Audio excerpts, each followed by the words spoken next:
Fala meus amigos, minhas amigas, eu sou o Lucas Magno e esse é o canal Filme Seriando. Sejam muito bem-vindos, beleza?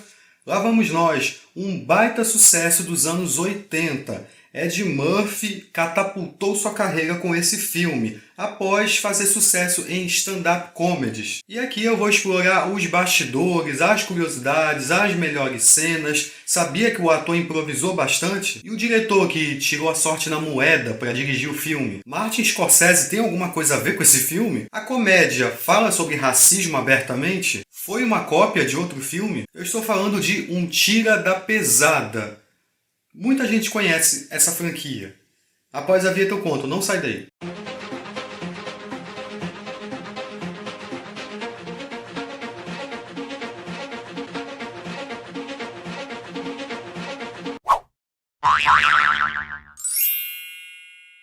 Beverly Hills Cop, ou Um Tira da Pesada, de 1984. A direção é do Martin Brest. Ele dirigiu Perfume de Mulher, de 1993, tem vídeo aqui no canal. Encontro Marcado, de 98. Fuga à Meia-Noite, de 88. Contato de Risco, de 2003. E o diretor, para decidir se dirigia ou não, jogou uma moeda. Conforme o sucesso de Beverly Hills Cop, depois ele mandou emoldurá-la, bem ali na parede do seu escritório. A direção foi oferecida ao Martin Scorsese, mas ele recusou por achar a premissa parecida com outro filme, Meu Nome é Coogan, de 1968, estrelado pelo Clint Eastwood. O David Cronenberg também foi considerado para dirigir, ele recusou. O roteiro é do Daniel Petrie Jr. O Michael Eisner, que na época era um dos chefes da Paramount, criou o conceito do filme em 1975, enquanto ele dirigia uma perua velha pela primeira vez na cidade de Nova York. Ele foi parado por excesso de velocidade na rodovia. O policial o tratou bem devido à situação do veículo. Isso fez o Eisner perceber como que a diferença de status ajuda nesse quesito. E o status, ele vale pelo carro que você dirige. Com isso, no dia seguinte, ele trocou a perua por uma Mercedes-Benz. Mas com isso, ele se dedicou a retratar essa situação num filme com policiais. Nos anos seguintes, o Eisner ficou insatisfeito com os roteiros, até que o Daniel Petrie Jr., que nunca foi considerado como roteirista, apresentou em setembro de 83. Em 77, o Don Simpson, outro executivo da Paramount Pictures, ele teve a ideia de um filme de um policial que sai de West Los Angeles e é transferido para Beverly Hills. O Daniel Bash foi contratado para ser o roteirista. O Bash lançou a ideia para o Simpson e a Paramount em 81, sob o nome de Beverly Drive, sobre um policial de Pittsburgh chamado Harry Axel. No entanto, seu roteiro era mais para um filme de ação. Aí o Bash foi orientado a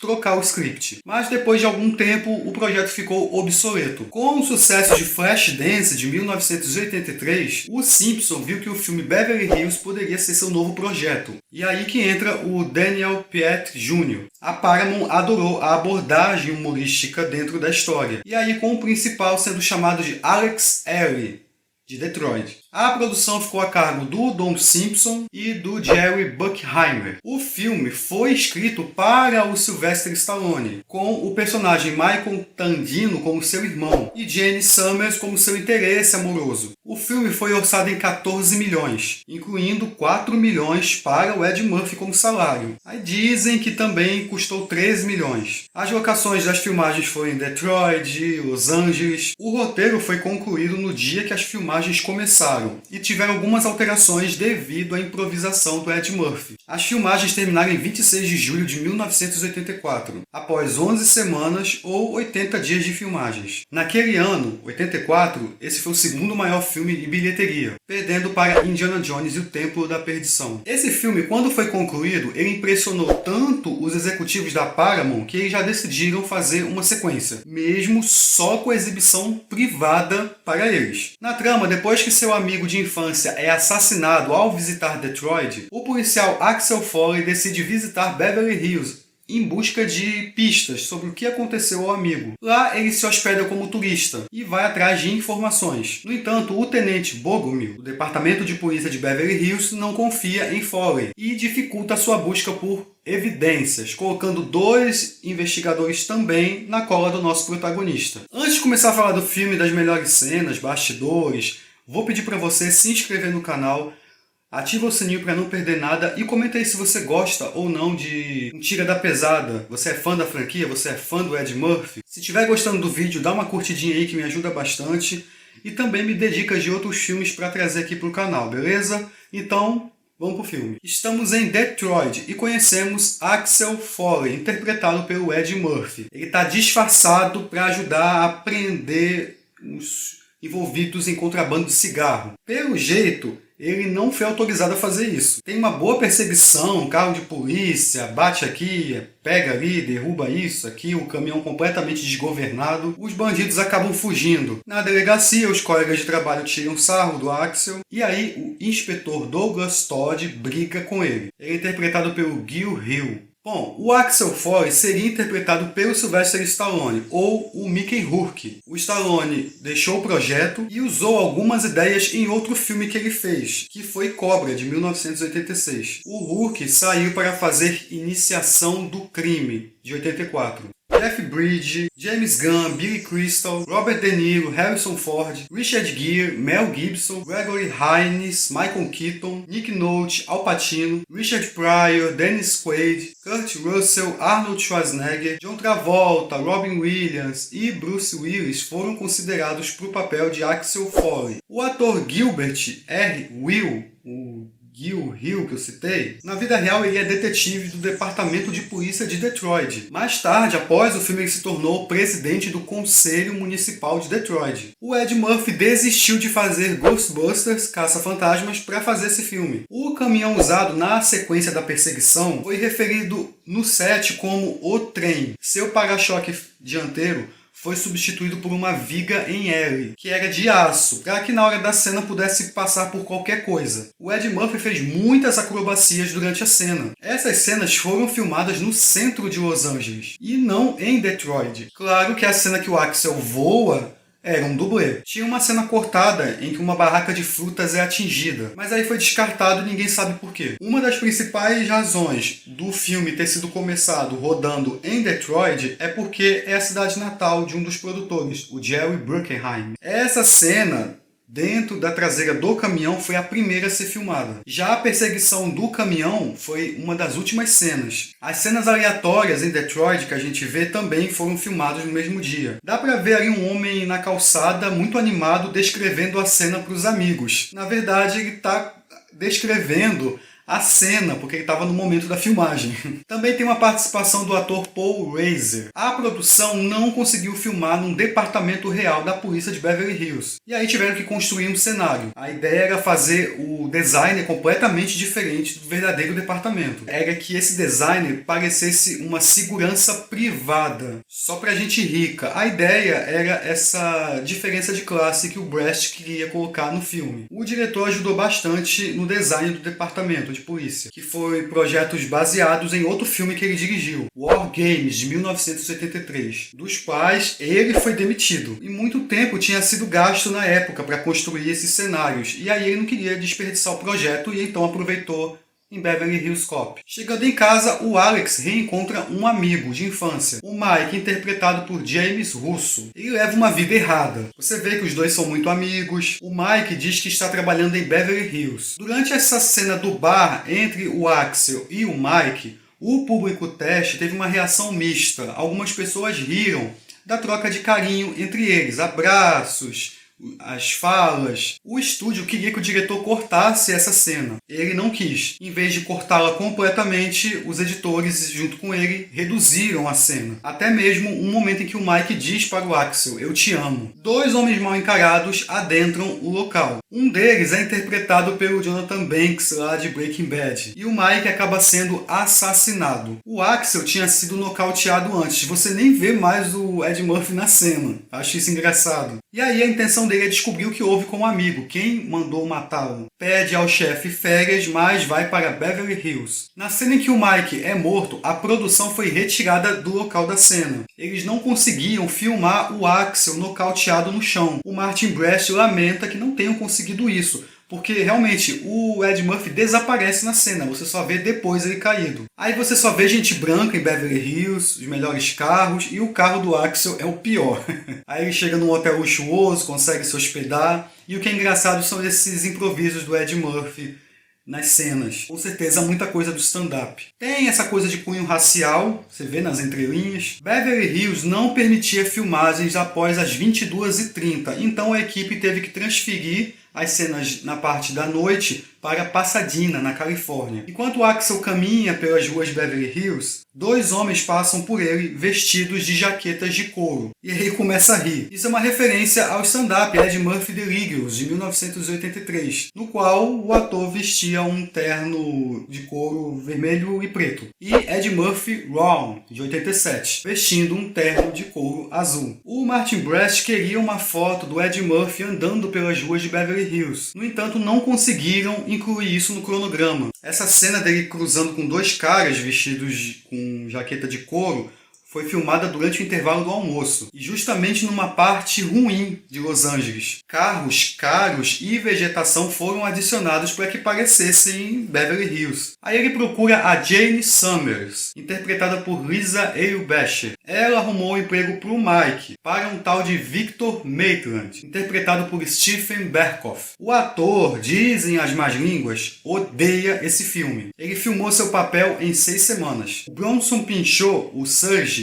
o funcionário da galeria, o ator quase desistiu de gravar o filme, devido ao atraso da produção, e ele tinha uma viagem para Florença, na Itália. Ele ficou bastante inquieto, e mesmo sendo um desconhecido em Hollywood, ele falou, se não iniciar a produção, eu vou desistir. O Axel vai procurar o Victor, e claro, o homem não fala nada, e gentilmente pede que ele se retire, ou retiram ele. O Axel acaba sendo preso. O Martin Brest queria um belo cenário ali com vista para Beverly Hills, do escritório do Victor. O conjunto de escritórios foi construído no andar de uma torre que estava em construção na época. Claro, por conta dessa construção, atrás do Berkoff você vê a poluição. Conhecemos o sargento Taggart, interpretado por John Ashton. O detetive William Rosewood, interpretado por Judge Reinhold. O tenente Andrew Bogomil, interpretado por Ronny Cox. O Taggart não gosta muito do Axel e passa o filme todo desconfiado dele, incomodado com esse jeitão. Depois eles vão ficando amigos. No rascunho escrito pelo Stallone, o Rosewood seria chamado de Siddons. Ele seria morto numa cena de ação muito cara. Aí a Paramount desistiu disso. Quando escalaram o Reinhold e o Ashton, o Brest decidiu mantê-lo vivo. Tem uma participação do ator Damon Wayans, você conhece provavelmente de A Patrulha das Crianças, no seu primeiro papel no cinema. O Axel vai a um depósito com a Jane, consegue despistar o Rosewood e o Taggart colocando uma banana no cano de descarga do carro. Em entrevistas, o diretor diz que deveria ser uma batata e teria uma cena toda elaborada do Axel a roubando no hotel, só que era muito cara, não tinha condição. Aí o Ed Murphy que deu a ideia de algo mais simples, em um local já iluminado e pronto para ser filmado. E a ideia de colocar o Damon Wayans nessa cena foi do Ed Murphy. E o Wayans é acreditado no filme como Homem-Banana. Esse trio Axel, o Taggart e o Rosewood é sensacional. Os atores improvisam. E você vê que o Ashton segura muito a risada. E esses improvisos do Ed Murphy fizeram a equipe inteira rir, o que precisava refazer as cenas. E eu gosto muito da cena deles na boate. Essa stripper que fica ali diante do Axel, do Taggart e do Rosewood era uma stripper de verdade, chamada Mose. E olha, era uma strip lendária. A música que toca aí, Nasty Girl, do Variety Six, era a música que ela dançava na vida real. O monólogo super policiais do Ed Murphy foi todo improvisado. O John Ashton ria tanto durante as cenas que ele precisava beliscar o rosto para esconder o riso. Aparecem dois caras mal encarados. O Axel se aproxima deles e o trio consegue prendê-los. O capitão coloca outra dupla na cola do Axel. Também consegue despistá-los e vai atrás do Maitland. Para entrar no clube, ele finge ser gay e diz que está com herpes genital e precisa falar com o Victor. E aí rola uma troca de ameaças. O Victor é uma pessoa muito importante, acima de qualquer suspeita. O Axel descobre que ele está envolvido com contrabando de cocaína ao investigar no depósito. Por conta do que aconteceu, o protagonista é convidado a se retirar da cidade. Claro, ele não desiste, vai novamente ao depósito e é rendido, junto com a Jane. O Rosewood ficou no carro. Vamos falar da trilha sonora? O Harold Faltermeyer foi o responsável e ele ganhou Grammy Awards pela trilha sonora desse filme. A música sensacional, que é o título do protagonista, Axel F., foi composta pelo Harold. É um marco cultural, desde então toca essa música, lembra de Um Tira da Pesada. E já foi regravada por inúmeros artistas também. O tema foi feito com 3 sintetizadores. Um Roland Jupiter 8, um Roland JX3P e um Yamaha DX7. A trilha sonora também contou com a música Neutron Dance, interpretada pelas Pointer Sisters. Se tornou um hit no top 10 da Billboard, além da versão mais famosa dessa música que apareceu na animação Crazy Frog. Na galeria de arte tem muitas figuras ali, né? Uma das figuras, um maitre com uma corrente no pescoço, é inspirada no diretor Martin Brest. O Martin Brest relutou em usar esses pontos raciais no roteiro, mas ele depois decidiu mantê-los, achando que funcionaria bem com a comédia. O diretor faz uma participação no filme. Ele é o balconista que tira o Axel do hotel no final do filme. O filme teve um cronograma de filmagens muito apertado. O roteiro estava sendo retalhado à medida que a produção ia avançando no projeto. Os atores recebiam o roteiro horas antes de gravar. O Stephen Elliott, que é o chefe de polícia, ele entra na sua primeira cena, você vê ele com uma quantidade de papéis na mão. Na verdade, é o roteiro que o ator recebeu minutos antes de entrar em cena. O Martin Brest achou normal ele segurar essas folhas e decidiu manter a cena. O Axel leva umas porradas, a Jane é levada pelo Victor, mas ele é salvo pelo Rosewood. Ele, Rosewood e o Taggart invadem a mansão do Maitland. Aí começa um tiroteio com metralhadoras, Jonathan Banks morre, o Axel leva um tiro do Victor. Aí a polícia chega, o vilão faz a Jane de refém, aí a moça dá aquela cotovelada clássica, se livra do agressor, aí o cara é crivado de balas pelo Axel e pelo tenente. O Martin Brest nunca havia filmado cenas de ação antes. Ele ficou muito intimidado ao filmar essa sequência do tiroteio na mansão do Victor. A cena do Axel, do Rosewood e do Taggart viajando ao longo de uma cerca viva só dura 2 segundos. Só que tem muito material que não foi usado de vários ângulos desse momento. O Brest não prestou muito atenção nessas cenas de calmaria, porque ele estava muito tenso com as cenas de ação que viriam. A cena na mansão do Victor deveria ser filmada à noite, mas por conta de restrições orçamentárias não deu. Engraçado que o capitão mente para seu superior a respeito do que levou toda essa confusão envolvendo o Axel, o Victor. A gente pensa que o Taggart vai entregar tudo, né? Mas não, acaba confirmando o que o chefe tinha dito. Essa cena que o Bogomil explica tudo pro chefe do que aconteceu, esse dia da filmagem foi muito estressante para o Brest. O tempo era limitado. As tomadas exigiam vários movimentos de câmeras diferentes configurações de iluminação. Ele chegou a ligar para o estúdio dizendo que não tinha certeza se conseguiriam finalizar as cenas. E aí o estúdio disse, faz o melhor que você puder. O Brest, que fumava na época, disse que fumou 7 maços naquele dia. E o Axel se despede dos amigos ali, e os convidando para beberem. Aí tem o congelamento clássico dos anos 80 em filmes, e aí sobem os créditos. No roteiro do Stallone, teria uma perseguição entre o Victor e o Axel. O Victor morreria quando o carro dele bate em um trem em movimento. Este é o primeiro de 7 filmes consecutivos do Ed Murphy a estrear em primeiro lugar nas bilheterias. Ele foi indicado ao Globo de Ouro de melhor filme, de comédia ou musical, e ao Oscar de melhor roteiro original em 85. Foi o primeiro filme a ser lançado em mais de 2.000 salas de cinema nos Estados Unidos. Segundo Christopher Hitchens, o romancista e poeta britânico Kingsley Amis considerou esse filme uma obra-prima. Teve um boato que foi espalhado pelo produtor Don Simpson a respeito do Sylvester Stallone. O Simpson queria uma ideia para tirar gentilmente o ator do projeto. Ele mexeu os pauzinhos para que o Stallone pudesse participar de um teste médico na Europa, que visava criar capacidades superéteis para homens. E o projeto imediatamente colocou o Ed Murphy à frente do circuito. E aí seguiram em frente assim que o Stallone se mandou para o exterior. Isso é boato, tá, galera? A camisa que o Axel Foley usa é de Mumford, uma escola da vida real que fica em Detroit que um dos cineastas frequentou. Quando o filme foi lançado, a escola recebeu pedidos de camisas do mundo inteiro. A revista Empire considera o personagem Axel Foley um dos 100 melhores personagens do cinema de todos os tempos. Na Suécia, o filme foi chamado de Snuten in Hollywood, que significa O Policial de Hollywood. Acontece que a trama não é ambientada em Hollywood, é em Los Angeles. Tivemos as sequências: Um Tira da Pesada 2, de 1987, Um Tira da Pesada 3, de 94, e está chegando aí na Netflix Um Tira da Pesada 4. Na trama, o agora veterano Axel Foley volta às ruas de Los Angeles, dessa vez para decifrar um sequestro da sua filha. Foley se une a antigos e novos parceiros para acabar com uma conspiração, ao mesmo tempo em que pensa passar o bastão para uma nova geração de policiais. É isso aí, pessoal. Isso que foi Um Tira da Pesada. Espero que vocês tenham gostado do vídeo. Se eu esqueci alguma curiosidade, comenta aí embaixo. Se você é fã do Ed Murphy, conhece alguma coisa antes do sucesso desse filme, pode colocar aí também. Mais uma vez eu peço que você se inscreva no canal, ative o sininho para não perder nada. Se gostou do vídeo, senta o dedo no like aí que vai me ajudar bastante. Vou deixar minhas redes sociais aqui embaixo. Críticas, sugestões, feedbacks, elogios. Deixa tudo aí que eu vou ler e vou responder. Se possível, compartilhe o vídeo também para o fã de Um Tira da Pesada. Vou deixar mais 2 vídeos aqui do lado, de outras críticas, de outros escaneamentos. E é isso, a gente se vê no próximo vídeo. Um abraço. Fui. Tchau, tchau.